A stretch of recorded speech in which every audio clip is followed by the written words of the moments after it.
परंतु कार्यकर्त्यांना नोटिसा पाठवतात, नेत्यांना नोटिसा पाठवतात. आपली काय भूमिका आहे? आज कृषी दिनानिमित्तानं शेतकऱ्यांना रस्त्यावर या ठिकाणी उतरावं लागतंय.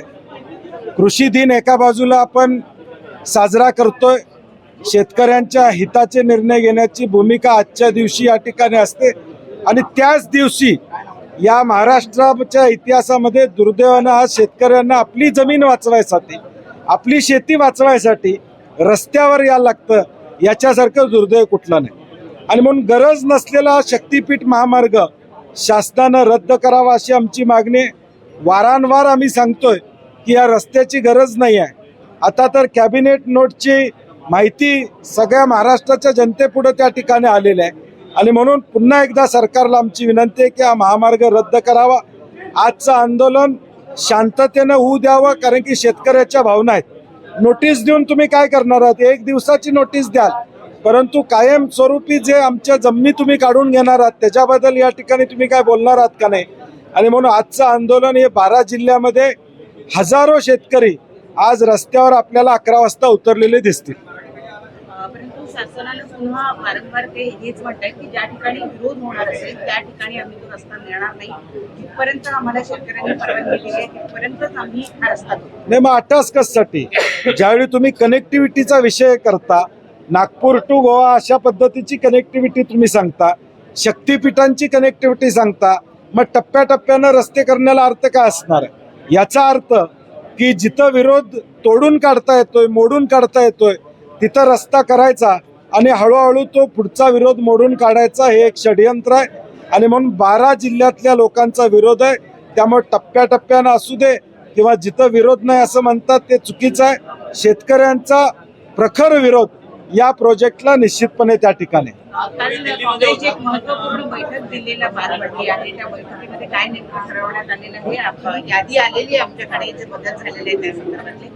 परंतु मुंबई महानगरपालिका किंवा राज्याची एकूण काँग्रेसची जी परिस्थिती आहे या संदर्भामध्ये काय महत्वपूर्ण निर्णय घेतले? याला जोडून कुठेतरी स्वबळाचा नारा दिला जातोय, कारण राज ठाकरेंच्या संदर्भात जर का भूमिका पाहिजे जनता दलाची तर ते म्हणतात की आमचा कुठेतरी विरोध आहे राज ठाकरेंच्या उत्तर भारतीय आणि दक्षिण भारतीयच्या समीकरण.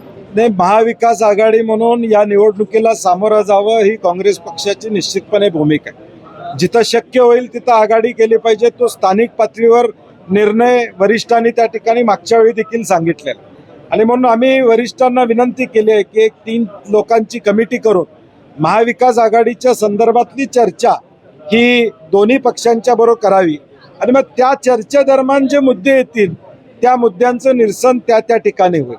स्वबळावर लढावी, महाविकास आघाडी म्हणून लढावी, याचा निर्णय स्थानिक पातळीवर या ठिकाणी होणं अपेक्षित आहे.